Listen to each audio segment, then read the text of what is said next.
আসসালামু আলাইকুম ভিউয়ার্স।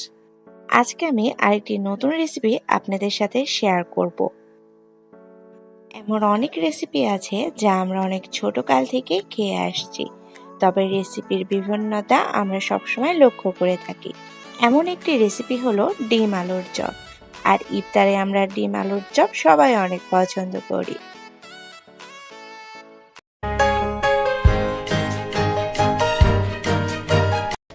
যারা এখনো আমার চ্যানেলটি সাবস্ক্রাইব করেননি তারা প্লিজ আমার চ্যানেলটি সাবস্ক্রাইব করবেন। আর যারা সাবস্ক্রাইব করে আমার পাশে আছেন তাদেরকে অসংখ্য ধন্যবাদ। রেসিপির উপকরণগুলো এক নজর দেখে চলুন রেসিপি তৈরি করে ফেলি। প্রথমে একটি বাটিতে নিয়ে নিচ্ছি ম্যাশ করা আলু।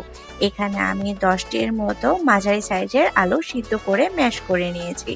এবার এর ভেতরে দিয়ে দিচ্ছি 1 টেবিল চামচ পরিমাণ কাঁচা মরিচ, দিয়ে দিচ্ছি 1 চা চামচ পরিমাণ চাট মশলা। এবার দিয়ে দিচ্ছি 1 চা চামচ পরিমাণ জিরা গুঁড়ো, আরও দিয়ে দিচ্ছি হাফ চা চামচ পরিমাণ গরম মশলার গুঁড়ো। এবার দিয়ে দিচ্ছি হাফ চা চামচ পরিমাণ ধনিয়া গুঁড়ো। এবার দিয়ে দিচ্ছি স্বাদ অনুযায়ী লবণ, আরও দিয়ে দিচ্ছি হাফ কাপ পরিমাণ পেঁয়াজ বেরেস্তা। এখানে কাঁচা পেঁয়াজও ব্যবহার করা যায়, তবে বেরেস্তার স্বাদ একটু অন্যরকমই হয়। দিয়ে দিচ্ছি 1 চা চামচ পরিমাণ চিলি ফ্লেক্স, আর দিয়ে দিচ্ছি 1 টেবিল চামচ পরিমাণ সরিষার তেল। মাখানোর জন্য যতটুকু তেল লাগবে ঠিক ততটুকুই তেল আপনারা ব্যবহার করবেন। এবার সবগুলো উপকরণ খুব ভালোভাবে একসাথে মিশিয়ে নিতে হবে। এই রেসিপি তৈরি করার জন্য ভর্তাটাই অনেক সুন্দরভাবে তৈরি করে নিতে হবে। আমার ভর্তা বানানো হয়ে গেছে। এবার আমি চপের জন্য ডিমটাকে প্রিপেয়ার করে নেব। আমি এখানে ডিম সিদ্ধ করে খোসা ছড়িয়ে নিয়েছি। এবার আমি ডিম 2 ভাগ করে কেটে নিয়েছি। আমি এখানে দেশি মুরগির ডিম ব্যবহার করেছি, তাই সাইজে ছোট। যদি আপনারা বড় ডিম ব্যবহার করেন তাহলে 4 ভাগ করে কেটে নেবেন।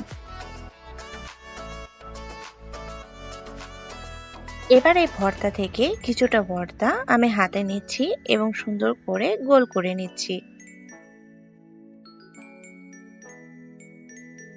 যখন সুন্দরভাবে গোল হয়ে যাবে তখন আরেক হাতের তালুর সাহায্যে এটা চ্যাপ্টা করে নিতে হবে। আমি ঠিক যেভাবে করছি আপনারাও ঠিক সেভাবেই করবেন। ভর্তা চ্যাপ্টা করে এর ভিতরে আমি দিয়ে দিলাম ডিমের অর্ধেক অংশ। আপনারা ইচ্ছে করলে গোটা ডিমও ব্যবহার করতে পারেন, এটা সম্পূর্ণ আপনাদের ইচ্ছে। এবার খুব ভালোভাবে চারিধার কভার করে গোল আকৃতির করে নিতে হবে। আমি ঠিক যেমন করেছি ঠিক সেইভাবে করে নেবেন। এবার আমি একটি বাটিতে ডিম ফেটিয়ে নিয়েছি। ডিমের সাথে আপনারা ইচ্ছে করলে গোলমরিচের গুঁড়ো এবং লবণও মিশিয়ে নিতে পারেন। এবার আমি ডিমের মধ্যে চপ খুব ভালোভাবে ডুবিয়ে নিয়েছি এবং ব্রেড ক্রাম্ব দিয়ে খুব ভালোভাবে কভার করে নেব।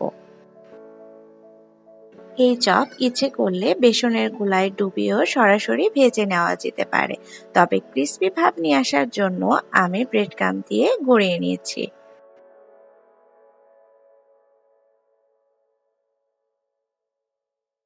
এবার আমি একটি কড়াইয়ে তেল নিয়েছি এবং তেলটা গরম হওয়ার জন্য অপেক্ষা করছি। তেল যখন গরম হয়ে আসবে তখন এর ভেতরে দিয়ে দেব ডিম আলুর চপ। একটি বিষয় অবশ্যই মনে রাখবেন, এই চপ ডুবো তেলে ভাজতে হবে। এবার আমি চপ লো হিটে গোল্ডেন ব্রাউন না হওয়া পর্যন্ত খুব ভালোভাবে ভেজে নেব।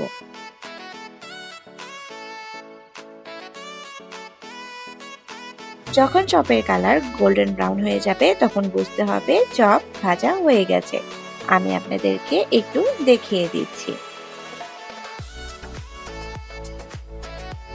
এই চপ দেখতে যেমন সুন্দর, খেতেও তেমন মজার। রেসিপি ভালো লাগলে অবশ্যই আপনারা ইফতারে ট্রাই করবেন। আশা করছি আপনাদের কাছে ভালো লেগেছে। রেসিপি ভালো লাগলে অবশ্যই ভিডিওতে একটি লাইক দিয়ে দেবেন। সবাই ভালো থাকবেন। আল্লাহ হাফেজ।